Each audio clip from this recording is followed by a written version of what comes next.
আজ ৩০শে জানুয়ারি মঙ্গলবার দুপুর ২টো নাগাদ পুরসুরার মসিনানে দুটি বেসরকারি স্কুলের ছাত্রছাত্রী সহ শিক্ষক, অভিভাবক ও স্থানীয় বাসিন্দারা পথ অবরোধ করে। প্রাথমিকভাবে জানা যায়, 4 লেনের রাস্তা তৈরির সময় থেকে স্কুলের অনতি দূরে রাস্তা পারাপারের একটি ডিভাইডার করা ছিল, যা দিয়ে ছাত্রছাত্রীরা কম সময়ে স্কুলে আসতে পারত। কিন্তু গত দিন 4 আগে সেই রাস্তা বন্ধ করে দেওয়ার প্রতিবাদে পথ অবরোধ বলে জানান স্কুলের শিক্ষিকা। পুরসুরার ওসি সোমনাথদের উপস্থিতিতে ও আশ্বাসে পথ অবরোধ উঠে যায়। দেখুন সেই ছবি। কি বলছেন স্কুলের শিক্ষিকা, আমরা শুনবো।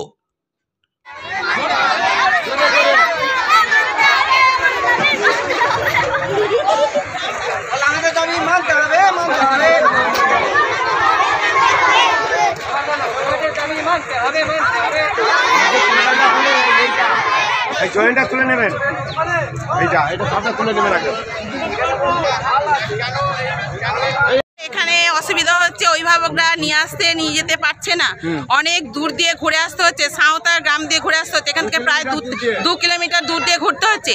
আমার স্কুল ভ্যান টাইমে পৌঁছাতে পারছে না, আমি টাইমে স্কুল অ্যাটেন্ড করতে পারছি না বাচ্চাদের নিয়ে, সেই জন্য আমি অবরোধ করেছি। আপনারা কি চাইছেন? আমরা চাইছি এই কানেকশনটা খুলে দেওয়া হোক, এখান দিয়ে আমাদের বাচ্চাদের ভ্যান যাবে, অভিভাবকরা যাবে এবং আদার্স মানুষদের ব্যাপার তারা বলবে। আমার স্কুলের জন্য আমার বাচ্চাদের এখানে একটা সিগন্যালের ব্যবস্থা করা হোক আর এখানে কানেকশনটা খুলে দেওয়া হোক। মানে আমার দাবি এটা। আগে কি এটা খোলা ছিল? এটা খোলা ছিল। আমি দাবি জানাচ্ছি পিডব্লিউডির অফিসার এবং এই হায়ার অথরিটি, যে হাইওয়ের যে হায়ার অথরিটি, সবার কাছে, থানা, বিডিও, এসডিও সাহেব, সবার কাছে আবেদন জানাচ্ছি আমার স্কুলের হয়ে। কোন স্কুল? আমার স্কুল হচ্ছে মসিনান অধীর চন্দ্র মঞ্জুশ্রী নায়ক সেন্ট্রাল মডেল স্কুল, সামনে স্কুল, ওই ছবিটা তুলে নিতে পারেন। এটা কি প্রাইভেট স্কুল? এটা একটা প্রাইভেট স্কুল এবং এখানে 2-3টে প্রাইভেট স্কুল আছে, সব স্কুলের ছাত্র একই পয়েন্টে, পয়েন্টটা একটাই। এর আগে আমরা কোথাও জানাইনি।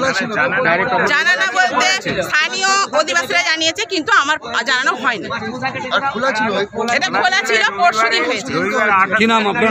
আমার নাম জয়শ্রী কুমার, টিচার ইনচার্জ মসিনান অধীর চন্দ্র মঞ্জুশ্রী নায়ক। 200 জন গার্জেন এই নিয়ে আসা নিয়ে যাওয়ার খুব অসুবিধা এবং আমার গাড়ির অসুবিধা। আরেকজন স্যার এসছেন, স্যার বলবেন। বলুন, কি বলবেন? আমার নাম অভিজিৎ কোরআন, আমি স্থানীয় পার্শ্ববর্তী গ্রাম হাটি গ্রামের বাসিন্দা। আমাদের গ্রামে প্রায় 20,000-এর বেশি মানুষ এই রাস্তা দিয়ে চলাচল করে। আগে যে রাস্তা ছিল সেই রাস্তা দিয়ে আমরা চলাচল করতাম, পরবর্তীকালে এই কানেক্টিংটা করে দেওয়া হলো আমাদের সুবিধার্থে। এবং তার মধ্যে 4-5 দিন আগেও দেখে দিলাম যে আমাদের সুবিধার্থে বাম্পারও করে দেওয়া হলো, যাতে গাড়ি আসতে স্লো হয়। কিন্তু তারপরেই দেখলাম যে রাস্তাটাকে পুরো ভেঙে দেওয়া হলো। আমি বলতে চাইছি, যদি পরবর্তীকালে এদিকে কোনো ক্রাইম হয়, পুলিশ কি উড়ে আসবে এখানে? আর আমাদের যে চাষের যে ফসল আছে, আমরা কোন দিকে উড়ে নিয়ে যাবো? আমরা যে 1 কিলোমিটার, আমরা 4 কিলোমিটার বাইরে দিয়ে যে, মানে 3 কিলোমিটার এসে আবার 4 কিলোমিটার পথ অতিক্রম করে আমরা এদিকে ঘুরে আসবো? কি চাইছেন? আমরা চাইছি এই কানেক্টিংটা যেমন ছিল থাক, তাদেরকে কিছু পরিকল্পনা করতে হবে। যখন সেই পরিকল্পনা যদি ডিভাইডার আন্ডারপাস করে, আন্ডারপাস করার পরে এটা বন্ধ মালপত্র বহন করতে হয়। কি নাম আপনার? আমার নাম অভিজিৎ কোনার, হাটি গ্রামের বাসিন্দা। আমরা অবরোধ করতে চাইনি, আমরা শুধু প্রশাসনের কাছে দাবিদার রাখছি। আমি এর আগে সোজা কথা অনলাইনে খুঁজে পিডব্লিউডির সেক্রেটারি অফিসে ফোন করেছি, ওনারা বললেন এটা হুগলি জেলার, হুগলির ফোন নাম্বারে ফোন করলে আপনারা দেখতে পাবেন যে ফোন সুইচ অফ। 03212-22-255-061 ওদের নাম্বার। আপনার বাড়িতে কি বলবেন, কি সমস্যা আপনাদের? সমস্যা এই তো, ওই কানেক্টিংয়ের জন্য সমস্যা, বাচ্চাগুলো আসতে পারছে না, অনেকটা ঘুরে আসতে হচ্ছে, এটার জন্যই সমস্যা হচ্ছে। যদি এই সমস্যাটা সমাধান হয়, এইটুকুই আবেদন আর কিছু। আপনারা কি চাইছেন? রাস্তাটা খুলে দাও। হ্যাঁ, আমরা এটাই চাইছি যে রাস্তাটা খুলে দাও। দোষ নাই। আপনার কে পড়ে স্কুলে? আমার বেবি পড়ে। কোন স্কুলের নাম? স্কুলেই তো ন্যাশনাল স্কুল। চলবে না।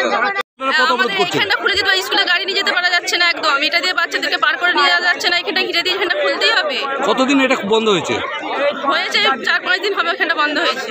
আগে খোলা ছিল? হ্যাঁ, আগে খোলা ছিল। আপনারা চাইছেন এটা খুলে দাও? হ্যাঁ, এখানটা খুলে দিতে হবে, নাহলে বাচ্চা নিয়ে যাওয়া যাচ্ছে না একদম। সেই জন্য আপনারা পথ অবরোধ? হ্যাঁ, এখানটা ওই জন্য আমরা ঘিরেছি এখানটা। কি নাম আপনার? রিম্পা সাঁতরা। কতদিন আগে ঘেরা হয়েছে? আরামবাগ যে রাস্তা, আরামবাগ প্রায় 1 কিলোমিটার রাস্তা, সেই রাস্তার ওপরে ওটা হচ্ছে আবার ঢাল, থেকে গাড়ি নামে। আপনি একবার খবর, যদি কারোর অ্যাক্সিডেন্ট হয়, আমরা এই কদিনে এত বডি তুলেছি চিন্তা করতে পারবো। আর প্ল্যানিংয়ে যা আছে এটাকে পুরোটাকে ঘিরে দেওয়ার